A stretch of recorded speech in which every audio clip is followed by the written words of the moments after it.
नमस्कार, तुम्ही पाहताय लाईव्ह महाराष्ट्र 2 न्यूज आणि आज गायकवाड वस्तीच्या ठिकाणी उपोषण जे पाणी कॅनलमध्ये सोडण्यात यावं यासाठी सुरू होतं आज सकाळपासून. त्या संदर्भात आज आता अधिकारी वर्ग देखील या ठिकाणी आलेले आहेत. उपोषणकर्त्याची काय भूमिका आहे, आता उपोषण सोडलेलं आहे आणि या अधिकाऱ्यांनी दिलेल्या लेखी पत्रावरती ते समाधानी आहेत का हे आपण अगोदर जाणून घेऊयात आणि त्यानंतर मग अधिकारी आपल्याशी काय संवाद साधणार आहेत का नेमकं त्याबाबत त्यांच्याशी देखील आपण संवाद साधण्याचा प्रयत्न करणार आहोत. काय नेमकं पत्र कशा पद्धतीने दिले? पत्रामध्ये त्यांनी सांगितले 23 तारखेपर्यंत पाणी पोच करू.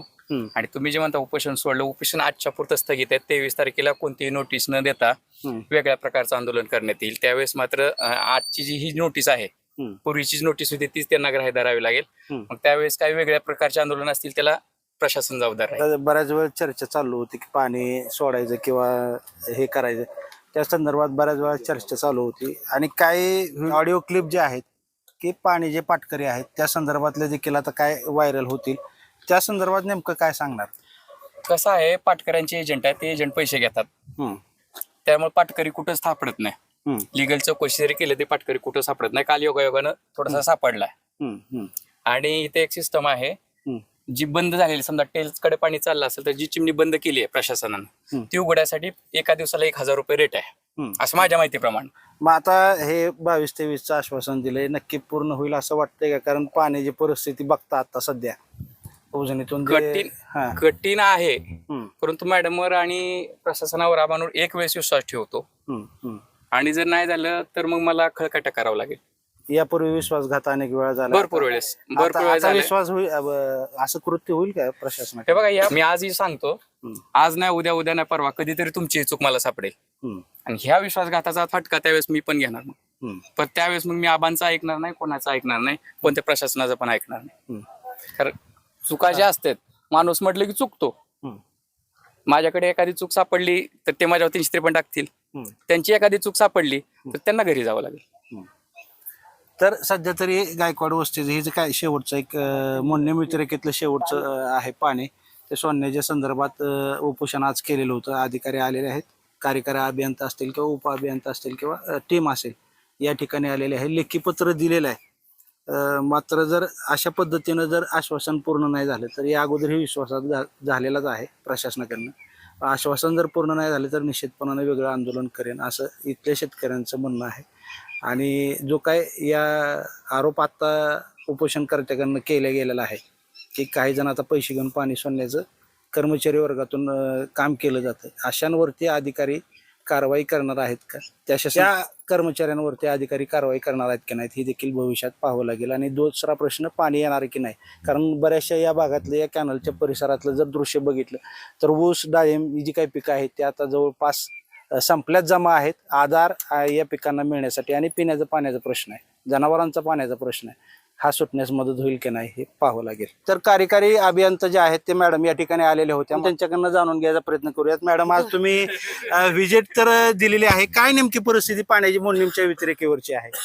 नाही, आता बरोबर आहे, मी व्यतिरेकीची आता पूर्ण परिस्थिती बघितली आज दिवसभर फिरून. काय कुठे लिकेजेसचे बऱ्यापैकी मोठे पॅचेस आहेत, म्हणजे काही सलग असा 1-1.5 किलोमीटरचा पॅच आहे जिकडे मोठे लिकेजेस आहेत भरावातून. तर तिथे आपण आता हे आवर्तन संपलं की लगेचच आपण तिथे लाइनिंगसाठी काहीतरी प्रपोजल करू आणि पुढच्या आवर्तनाच्या अगोदर आपण निश्चित तिथं एक काहीतरी लाइनिंग किंवा पेपर टाकून कुठली तरी आपण त्याच्यावरती अशा पद्धतीची प्रक्रिया हे करू की आपल्याकडे पुढच्या वेळेलाही त्रास होणार नाही.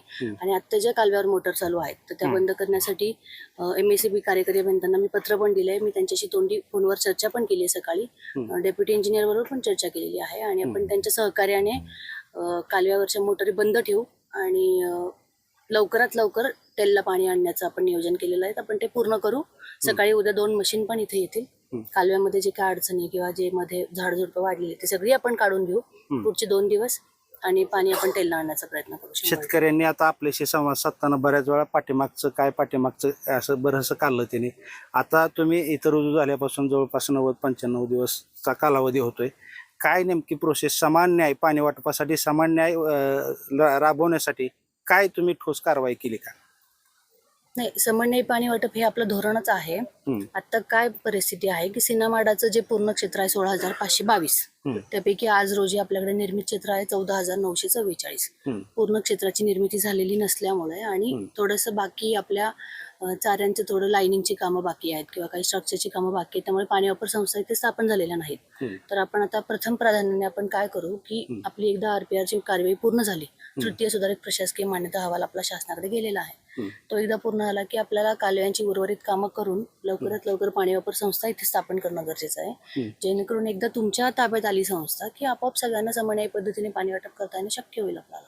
कॅनल बेंड पासून तुम्ही व्हिजिट देत आला, येते शरद आंबा बागेला देखील भेट दिली. काय वाटतं शरद आंबा बागेबाबत आपण जाणून घेण्याचा प्रयत्न केला? निश्चितच म्हणजे खूप चांगला एक इनिशिएटिव्ह आहे आपण म्हणू की त्यांनी बऱ्याच वेगवेगळ्या प्रकारच्या जाती, शरद आंबा किंवा अजून एक त्यांनी दशेरा नाव, एक 2-3 सावता, असे 2-3 वेगवेगळ्या व्हरायटीज त्यांच्याकडे पेटंट आहेत आणि ही खरोखर उल्लेखनीय त्यांनी अशी जी काही केलेली आहे कामगिरी या क्षेत्रामध्ये.